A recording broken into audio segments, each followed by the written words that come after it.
Alam niyo minsan yung pagtatrabaho sa ibang bansa, napakalaking sakripisyo niyan. Kahit hindi niya alam yung mangyayari sa kanya doon. Kung sweswertein ba siya, o kung makakaipon ba siya. Kung matutupad ba yung mga pangarap niya para sa pamilya niya at para sa sarili niya.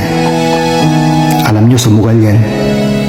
Pero minsan ang hirap lang tanggapin na mismong pamilya pa ang magiging dahilan ng pagpapakamatay ng isang OFW. Alam niyo, marami sa aming mga OFW, umiiyak na lang kami kapag hindi namin ibibigay mga gusto niyo.